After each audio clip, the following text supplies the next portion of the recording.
రామాపురం అనే గ్రామంలో సిద్ధయ్య అనే కుమ్మరి ఉండేవాడు. పేదవాడైన సిద్ధయ్య కుండలు చేసి ఆ గ్రామంలో అమ్మి కుటుంబాన్ని పోషిస్తుండేవాడు. సిద్ధయ్య తన కొడుకు, కూతుర్లను బాగా చదివించి ప్రయోజకులను చేయాలని కలలు కంటూ ఉండేవాడు. పేదరికం వల్ల ఎన్ని కష్టాలు ఎదురైనా పట్టుదలతో తన పిల్లలను చదివించసాగాడు సిద్ధయ్య. 10వ తరగతి పాసైన కొడుకును కాలేజీలో చేర్పించి చదివించసాగాడు సిద్ధయ్య. పిల్లలిద్దరినీ బాగా చదివించాలని అనుకున్న సిద్ధయ్య మరికొన్ని రోజులకు తన అభిప్రాయాన్ని మార్చుకున్నాడు. కూతుర్ని కూడా చదివించాలంటే డబ్బులు సరిపోవు కాబట్టి కొడుకును చదివిస్తే సరిపోతుందనే నిర్ణయానికి వచ్చాడు. అంతేగాకుండా ఆడపిల్ల చదివి ఏం చేస్తుంది? ఉద్యోగాలు చేయాలా? ఉర్లెళాలా? అయినా ఎప్పటికైనా ఓ అయ్య చేతిలో పెడితే అత్తారింటికెళ్లి గుట్టుగా కాపురం చేసుకుంటుంది అని అనుకున్నాడు సిద్ధయ్య. దాంతో ఉన్నఫలంగా కూతుర్ని చదువు మాన్పించేసి ఇంట్లో ఉంచేశాడు. అదలా ఉంటే ఉద్ధరిస్తాడన్న కొడుకు కాలేజీ ఎగ్గొట్టి సినిమాలు, షికార్లు, స్నేహితులతో జల్సా చేయసాగాడు. చదువును నిర్లక్ష్యం చేయడంతో పరీక్షలు తప్పాడు. బాగా చదువుతాడనుకున్న కొడుకు ఇలా చెడుదారులో నడవటం తెలిసిన సిద్ధయ్య బాగా బాధపడ్డాడు. చేసేదేమీ లేక కొడుకును కూడా చదువు మాన్పించి ఇంటిపట్టునే ఉంచుకుని కుండలు చేయడం నేర్పించాడు. కుండలు చేయడమే గాకుండా ఆ పనిలో మంచి శిక్షణను ఇచ్చాడు సిద్ధయ్య. అలాగే వాటిని మంచి ధరకు అమ్మటం కూడా ఎలాగో నేర్పించాడు. దీంతో 4 రాళ్లు సంపాదించడంతో సిద్ధయ్య కొడుకుకు కష్టంలోని తీయదనం తెలిసివచ్చింది. ఇప్పుడు బుద్ధిగా ఇంటిపట్టున ఉంటూ తండ్రి చెప్పినట్లుగా నడుచుకోసాగాడు. అయితే కూతురి విషయంలో తాను చేసిన తప్పును గ్రహించిన సిద్ధయ్య ఇప్పటికైనా మించిపోయింది లేదని అనుకుని కూతుర్ని మళ్లీ బడిలో చేర్పించాడు. తండ్రి అనుకున్నట్లుగా ఆమె బాగా చదువుకుని త్వరలోనే మంచి ఉద్యోగం సంపాదించింది. తాను చేసిన తప్పును సరిదిద్దుకున్న సిద్ధయ్య ఆనందానికి ఇప్పుడు అవధులే లేవు. చదువును పక్కన పెట్టి చెడు తిరుగుళ్ల పాలైన కొడుకు ఇక పనికిరాడని బాధపడిన సిద్ధయ్య కొన్ని రోజుల్లోనే కొడుకు దారిలోకి రావడం, కూతురు బాగా చదువుకుని మంచి ఉద్యోగం సంపాదించడంతో సంతోషంతో ఉబ్బితబ్బిబ్బవుతున్నాడు. కాబట్టి కొడుకులు ఉద్ధరిస్తారు, కూతుళ్లకు చదువెందుకు అనే అభిప్రాయంతో ఉండే పెద్దలు సిద్ధయ్య అనుభవంతో ఇప్పటికైనా మేల్కొంటారని ఆశిస్తూ. ఒక అడవిలో ఒక నక్క ఉండేది. దానికి ఆశ ఎక్కువ. అన్నీ తనకే కావాలని పేరాశ. కాని అది చిన్న జంతువు కదా. అందువల్ల దాని ఆశ తీరడం లేదు. ఏ సింహమోపులో వేటాడి తినగా మిగిలిన జంతువుల మాంసం తిని జీవనం చేస్తుండేది. ఇలా ఉండగా ఒక వేటగాడు లేడిని చంపి దానిని భుజాన వేసుకుని వస్తున్నాడు. అంతలో అతడికి ఒక అడవి పంది కనిపించింది. వెంటనే గురిచూసి పందిపై బాణం వదిలాడు. బాణం కొద్దిగా గురి తప్పి తగలటం వల్ల పందికి గాయం అయింది తప్ప వెంటనే ప్రాణం పోలేదు. అది కోపంతో వేటగాడిమీదికి దూకి అతడిని చంపి మరికొంత సేపటికి పంది కూడా చచ్చిపోయింది. ఆ దారినే వస్తున్న నక్క చచ్చిపడి ఉన్న లేడి పంది, పాము వేటగాడిని చూసింది. ఒక్కసారిగా దానికి బోలెడు మాంసం లభించడంతో అసలే దురస కదా. వేటగాడి పక్కనే పంది ఉన్న బాణంకు నరం బిగించి ఉంది. ఈ 4 మాంసం తరువాత తాపిగా తినవచ్చు. ముందు ఈ నరంతో ఇప్పటికి సరిపెట్టుకుందాం అని ఆ బాణానికి బిగించిన నరాన్ని కొరికింది. నరం తెగతంతో వంగ ఉన్న బాణం వద్ద ఊపుగా నిటారుగా సాగి నక్క గుండెకు గట్టిగా గుద్దుకున్నది. నక్క అక్కడికక్కడే మరణించినది. అనగనగా ఒక అడవిలో ఒక పులి దర్జాగా ఉండేది. ఒకరోజు ఆ పులి ఒక కట్టెలు కొట్టేవాడిని చూసింది. అతనిపై ఎగబడుదాము అనుకునే సమయానికి అతని కూతురు భోజనం తీసుకుని అక్కడికొచ్చింది. ఆ అమ్మాయి పులికి చాలా అందంగా కనిపించింది. చూసిన వెంటనే ఆ పులి ప్రేమలో పడ్డది. కొంచెం సేపటి తరువాత ఆ అమ్మాయి అక్కడి నుంచి వెళ్ళిపోయింది. ఆ పులి కట్టెలు కొట్టే వాడితో మాట్లాడాలని నిశ్చయించుకుంది. చెట్టు చాటు నుంచి బయటికి వచ్చింది. పులిని చూడంగానే ఆ కట్టెలు కొట్టే అతను చాలా భయపడిపోయాడు. పారిపోయే క్షణంలో పులి నన్ను చూసి, భయపడకండి, నేను మిమ్మల్ని ఏమీ చేయను. నాకు మీ అమ్మాయి చాలా నచ్చింది. మీరు ఒప్పుకుంటే పెళ్లి చేసుకోవాలనుకుంటున్నాను అంది. అతను భయంలో కూడా చాలా చురుకుగా ఆలోచించాడు. నాకు ఇష్టమే కాని మా అమ్మాయి మీ కోరెలు. మీ గోళ్ళు చూసి భయపడుతుందేమో, పెళ్లికి ఒప్పుకోకపోతే అన్నాడు. పులి ఆలోచించకుండా మీ అమ్మాయి కోసం నేను నా కోరెలు గోళ్లు తీయించేస్తాను అంది. ఆ మాట వినగానే అతను పులి గొళ్ళు దంతాలు కోసేశాడు. దంతాలు గొళ్ళు లేని పులి అంటే భయం ఉండదు కదా. కట్టెలతో రాళ్లతో చేతికి అందిన ప్రతి దానితో పులిని తరిమి కొట్టాడు. దెబ్బకి మళ్లీ ఆ పులి ఏ మానవుడి దరిదాపులకి వెళ్లలేదు. అనగానగా ఒక రాజు ఉండేవాడు. ఆ రాజుకు కొత్త విషయాలను తెలుసుకోవడమంటే చాలా ఇష్టం. కనపడిన వాళ్లనల్లా కొత్త విషయాలు చెప్పండి, కొత్త విషయాలు చెప్పండి అని వేధించేవాడాయన. ఎవరైనా గొప్ప విషయాన్ని చెబితే వాళ్లకు ఏదో ఒక బహుమానం ఇచ్చేవాడు. ఒకరోజున ఆయన ప్రపంచంలోని గొప్ప గొప్ప శాస్త్రవేత్తలను పిలిపించాడు. మీరు కనుగొన్న క్రొత్త పరికరాలను, పదార్థాలను, ప్రయోగాలను వివరించండి అన్నాడు. అందరూ ఎవరికి వారు తాము కనుగొన్న విషయాలను చూపి వివరించారు. రాజుగారికి అవన్నీ చాలా సంతోషాన్నిచ్చాయి, కాని వాటిని ఉపయోగించి ఏమి చేయాలో మాత్రం ఆయనకు అర్థం కాలేదు. శాస్త్రవేత్తలు అందరినీ పంపించివేశాక రాజుగారు ఆలోచనలో పడ్డారు. ఇవన్నీ కొత్త సంగతులు సరే, కాని మామూలు ప్రజలకు పనికివచ్చేవి ఇందులో ఎన్ని ఉన్నాయి? అసలు నా రాజ్యపు ప్రజల అవసరాలను ప్రతిబింబించేవిగా ఈ ప్రయోగాలు ఎందుకు లేవు అని. అప్పుడు మంత్రి, ప్రభూ, నాకు తెలిసిన శాస్త్రవేత్త ఒకరున్నారు, ప్రజల మధ్యనే జీవిస్తుంటాడాయన. ఆయన ప్రయోగాలు అందరికీ సులభంగా అర్థమవుతుంటాయి. మీరు కోరితే ఆయనను ఒకసారి రమ్మంటాను అన్నాడు రాజుతో. రాజుగారు సంతోషంగా సరే అనగానే మంత్రి శాస్త్రవేత్తను పిలిపించాడు. శాస్త్రవేత్త బల్లమీద ఒక గాజు కుప్పెను పెట్టాడు. ఆ కుప్పెలో ఒక ఈగ ఎగురుతున్నది. దానికి 6 కాళ్ళు ఉన్నాయి. రాజుగారికి ఈగను చూపించి శాస్త్రవేత్త ఆ ఈగకు ఒక కాలు తీసేశాడు. ఈగ కొంచెంసేపు బాధపడి ఆపైన మళ్లీ ఎగరసాగింది. శాస్త్రవేత్త ఒక్కటొక్కటిగా దాని కాళ్ళు తీసేస్తూ వచ్చాడు. చివరికి అది ఇక ఎగరలేక ఒకే చోట కూలబడింది. రాజుగారికి ఈగ పరిస్థితిని చూసి కళ్లలో నీళ్లు వచ్చాయి. అప్పుడు శాస్త్రవేత్త, ప్రభూ, ఈగ పరిస్థితిని చూసి తమకు బాధ కలిగిందని తెలుస్తూనే ఉన్నది. అయితే తమరు గమనించాల్సింది వేరే ఉన్నది. ఈగ మన రాజ్యంలో రైతును సూచిస్తున్నది. పశువులు, నీళ్లు, విత్తనాలు, శ్రమశక్తి, భూమి గిట్టుబాటు ధర 6 రైతుకు 6 కాళ్లలాంటివి. ప్రస్తుతం మన రాజ్యంలో రైతుకు ఇవన్నీ ఒక్కటొక్కటిగా దూరమైపోతున్నాయి. రైతులు ఏమీ చేయలేక చతికిలబడిపోతున్నారు. దీన్ని మీ దృష్టికి తేవటం కోసం ఇలా చేయవలసి వచ్చింది, క్షమించాలి అన్నాడు. తన రాజ్యంలో రైతుల కష్టాలేంటో తెలుసుకున్న రాజుగారు వెంటనే సంక్షేమ కార్యక్రమాలు చేపట్టారు. వ్యవసాయానికి పెద్ద పీట వేశారు. రైతుల స్థితిని మెరుగుపరచారు. పసిప్రాయంలోనే తల్లిదండ్రులను పోగొట్టుకున్న సీనయ్యను ఓ అవ్వ చేరదీసి ఆప్యాయంగా పెంచి పెద్ద చేసింది.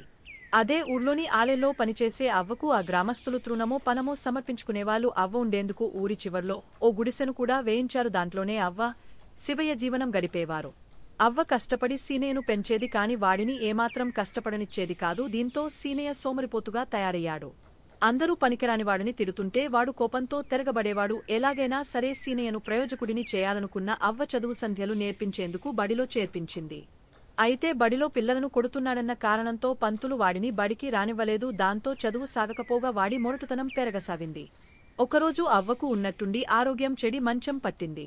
తాను చనిపోవడం తప్పదనుకున్న ఆమె మనవని దగ్గరికి పిలిచి, నాయనా శివయ్య, అందరూ నిన్ను పనికిమాలినవాడివని గేలి చేస్తున్నందుకు బాధపడి వాళ్లమీద తిరగబడి గొడవలు తెచ్చుకోవద్దు. ఈ సృష్టిలో పనికిమాలినదంటూ ఏది ఉండదు. దేని ప్రయోజనం దానికి ఉంటుంది. ఈరోజు ఇలా అన్నవరే రేపు నిన్ను మంచివాడివి అంటారు.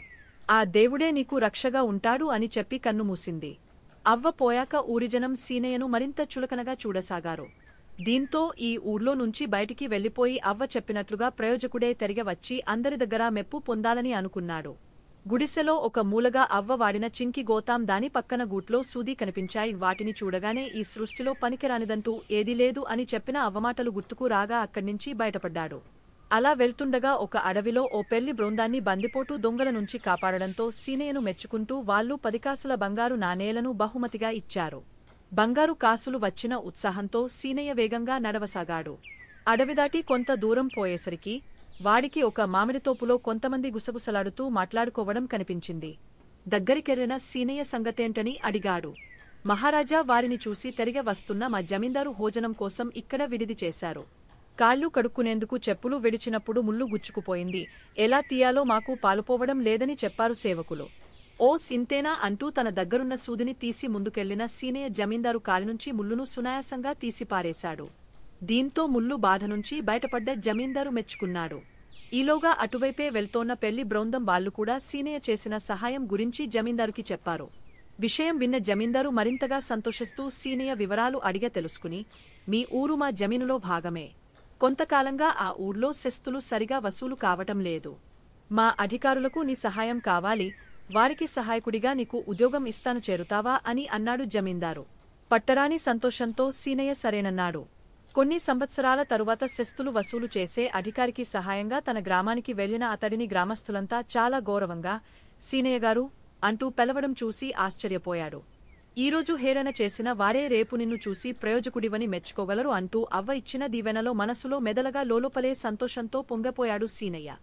కాకతీయ రాజులకు, మధురైకి చెందిన పాండ్య రాజులకు ఆధిపత్యం కోసం ఎప్పుడూ గొడవలు జరుగుతూ ఉండేవి.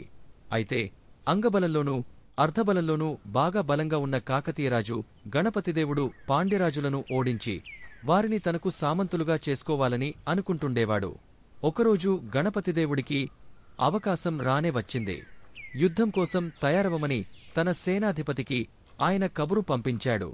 అయితే అప్పటికే అనేక యుద్ధాలు చేసి అలసిపోయి ఉన్న సైనికులు అందుకు సన్నద్ధంగా లేరని రాజుకు చెప్పాడు సేనాధిపతి. ఇలాంటి సమయంలో యుద్ధానికి వెళితే అపజయం పాలవాల్సి వస్తుందేమోనన్న అనుమానాన్ని కూడా ఆయన వ్యక్తం చేశాడు. అయితే పాండ్యరాజులను ఓడించేందుకు మంచి అవకాశం ఇప్పుడే వచ్చిందని, దీన్ని పోగొట్టుకోదలుచుకోలేదని చెప్పిన గణపతిదేవుడు యుద్ధానికి ఖచ్చితంగా వెళ్లాల్సిందేనని ఆజ్ఞాపించాడు.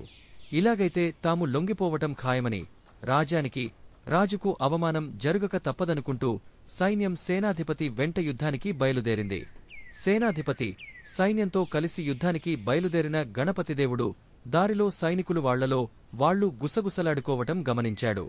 గెలుపు సాధించే నమ్మకం సైనికులు ఎవరిలోనూ లేదని గ్రహించిన ఆయన వారిలో ఆత్మవిశ్వాసం కలిగించే ఉద్దేశ్యంతో ఒక అమ్మవారి ఆలయం ఎదుట గుర్రాన్ని ఆపాడు.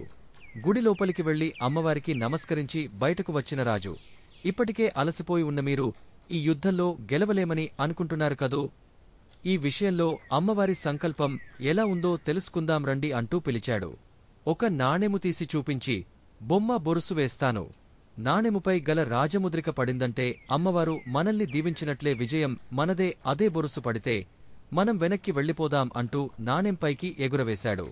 అంతే, నాణంపై రాజముద్రిక కనిపించింది. నాణెముపై రాజముద్రిక కనిపించగానే సైనికులలో ఒక్కసారిగా ఉత్సాహము ఊరకలు వేసి గంగా ప్రవాహంలా సైన్యము ముందుకు సాగింది.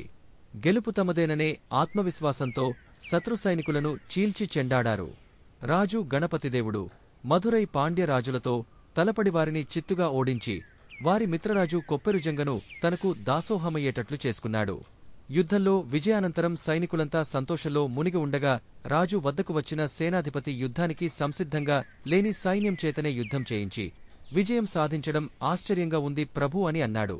అప్పుడు గణపతిదేవుడు నవ్వుతూ తాను అమ్మవారి గుడి దగ్గర వేసిన బొమ్మ బొరుసు వెండి నాణేన్ని చూపించాడు.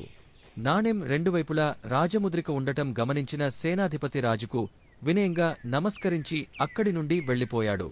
ఈ కథను బట్టి మీకు ఏం అర్థమైందో చెప్పండి. అన్నింటికంటే ఆత్మవిశ్వాసం చాలా ముఖ్యమని అర్థమైంది కదూ. యుద్ధానికి ఏమాత్రం సంసిద్ధంగా లేని సైన్యంలో ఆత్మవిశ్వాసాన్ని పెంపొందించేందుకు రాజు తెలివిగా వెండి నాణెం రెండువైపులా రాజముద్రిక ఉన్నదాన్నే బొమ్మ బొరుసు వేశాడు.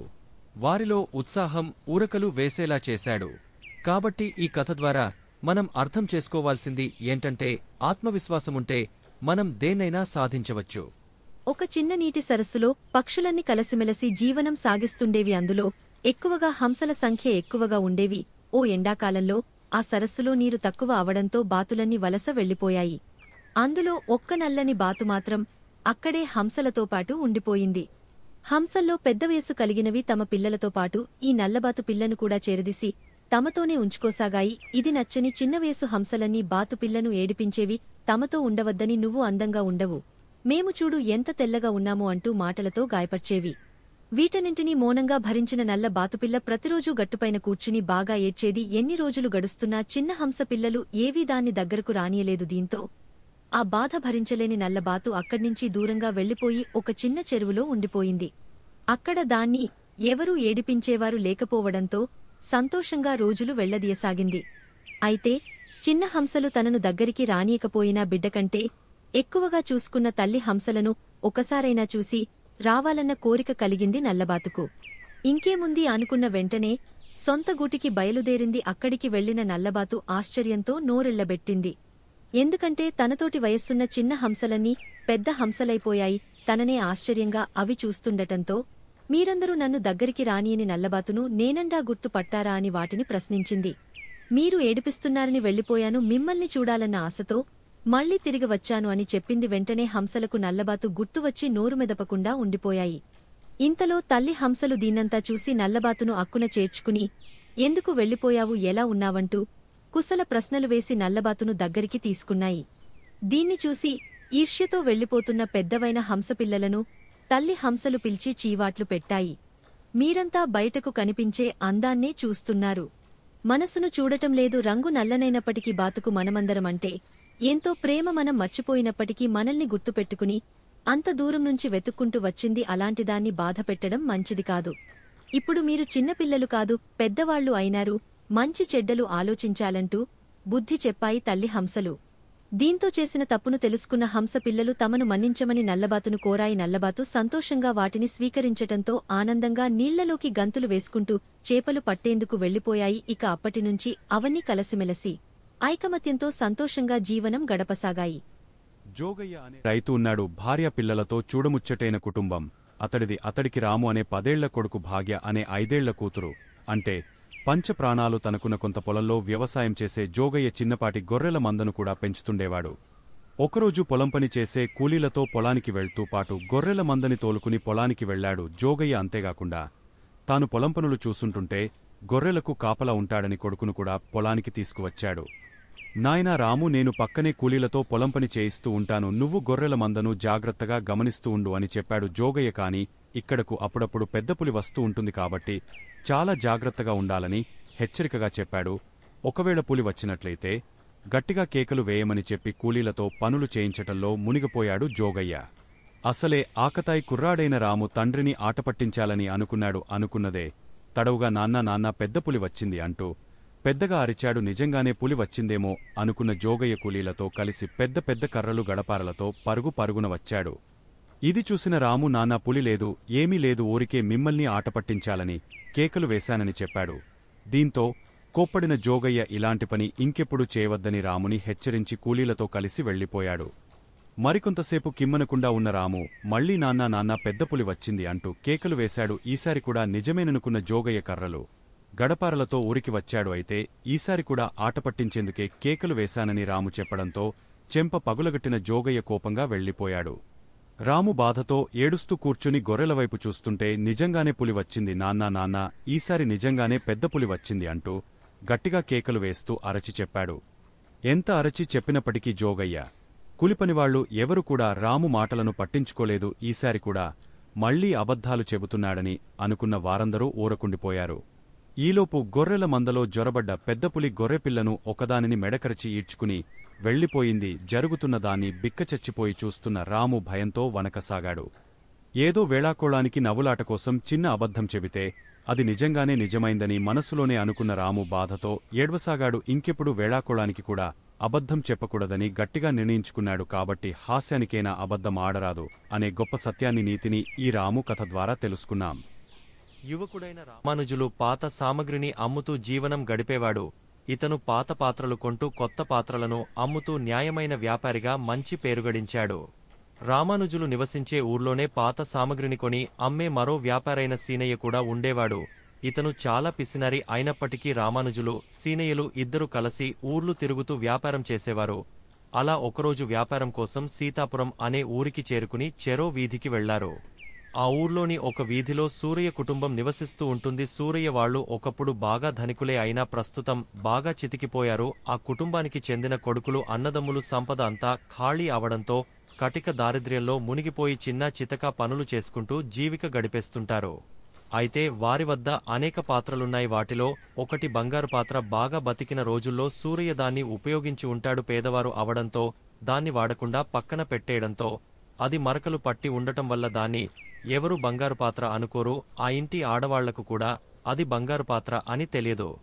అదే వీధిలోకి వ్యాపారం కోసం వచ్చిన సీనయ్య పాత పాత్రలు తీసుకుని కొత్తవి ఇస్తామంటూ అరుస్తూ వస్తుంటాడు. దీన్ని చూసిన సూరయ్య కుటుంబంలోని పెద్దావిడ అతడిని పిలిచింది. కూర్చోమని చెప్పి అతడి చేతికి బంగారు పాత్రను ఇచ్చి, బాబు దీన్ని తీసుకుని మా అమ్మాయికి ఏమైనా ఇవ్వు అని అడిగింది. లోధివర్తకుడైన సీనయ్యకు ఆ పాత్రను చూడగానే అది బంగారు పాత్ర కావచ్చునని తోచింది.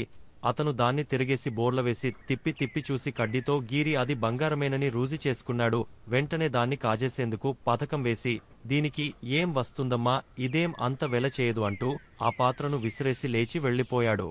మరి కాసేపటికి ఇంటి దారిలోనే రామానుజులు పాత్రలు అమ్ముతూ వస్తాడు. అది చూసిన సూరయ్య ఇంట్లోని పెద్దావిడ రామానుజులును పిలిచింది. కూర్చోబెట్టి లోనికెళ్లి బంగారు పాత్రను తీసుకొచ్చి ఇచ్చి మారుకు ఏమైనా ఇవ్వమని అడిగింది. ఆ పాత్రను చేతిలోకి తీసుకున్న రామానుజులు పరీక్షగా చూసి, అమ్మా, ఇది చాలా లక్షలు విలువ చేసే పాత్ర, దీనికి సమానమైన విలువగల వస్తువులు నా వద్ద లేవు అని చెప్పాడు. దీంతో ఆ పెద్దావిడ, నాయనా, ఇంకో వ్యాపారి ఇది చాలా తక్కువ విలువ చేస్తుందని విసిరి పారేసి వెళ్లిపోయాడు. ఒకవేళ ఇది మంచి విలువైనదే అయి ఉండవచ్చు కదా, దీన్ని తీసుకుని మారుకు ఏదైనా ఇచ్చివెళ్ళు అని చెప్పింది. దీంతో రామానుజులు తన వద్దనున్న పాత కొత్త సామగ్రినంతటినీ ఆమెకు ఇచ్చి, అమ్మా, ఇవి తప్ప నా వద్ద ఇంకేవీ లేవు అని నిజాయితీగా చెప్పి ఆమెకు నమస్కరించి అక్కడ్నించి వెళ్లిపోయాడు. ఇంతలో లోభి అయిన సీనయ్య తాను వేసుకున్న పథకం ప్రకారం తిరిగి ఆ ఇంటికి వచ్చి ఆ పాత్ర ఇలా పారేసి, ఏదో ఒకటి తీసుకుని వెళ్ళండి అని పిలిచాడు. అంతా విన్న పెద్దావిడ కోపంతో ఊగిపోతూ, ఏం నాయనా, లక్షలు విలువ చేసే పాత్ర ఏ విలువ చేయదన్నావుగా, నువ్వు వెళ్లగానే ఇంకో పుణ్యాత్ముడు వచ్చి తన వద్దనున్న వాటినన్నింటినీ ఇచ్చి ఆ పాత్రను తీసుకెళ్లిపోయాడు అంటూ కసిగా చెప్పింది. ఆ మాట విన్న సీనయ్య మతిపోయినట్లయింది. అంత విలువైన పాత్రను వాడు కాజేశాడా, నాకు ఇంత నష్టం చేస్తాడా అంటూ ఆవేశంతో నదీ తీరానికి పరుగెత్తుకుంటూ వెళ్లిపోయాడు. పెద్దావిడ మాట విన్న సీనయ్యకు నిజంగా మతి భ్రమించినట్లై తన వద్దనున్న డబ్బు సరుకులు అన్నింటినీ అలాగే విడిచి పరుగులెత్తాడు. అతడు నదీతీరాన్ని సమీపించగానే రామానుజులు పడవలో అవతలివైపుకు దాటుతుండటం కనిపించింది. అది చూసిన సీనయ్యకు ఆవేశం కట్టలు తెంచుకురాగా గుండె వేగంగా కొట్టుకుసాగింది. అంతే, ఒక్కసారిగా నోటివెంట రక్తం కూడా కారసాగింది. తనకంటే బాగా లాభపడ్డ రామానుజంపై తీవ్రమైన ద్వేషంతో సీనయ్య గుండె పగిలి అక్కడికక్కడే ప్రాణాలు వదిలేశాడు. నిజాయితీగా ఉన్న రామానుజులు మాత్రం దానధర్మాలు, పుణ్యకార్యాలు చేస్తూ తనకున్న మంచి పేరును నిలబెట్టుకున్నాడు. అసూయ, ఆవేశం అనేది మనిషిని ఎంతటి ప్రమాదానికి గురిచేస్తాయో సీనయ్య కథను చదివితే అర్థమైందా. ఎప్పుడు కూడా నిజాయితీ, కష్టపడేతత్వమే మనిషిని విజయం వైపు నడిపిస్తాయి. రామానుజులు నిజాయితీగా నడుచుకోవడం వల్ల జీవితంలో సుఖపడ్డాడు.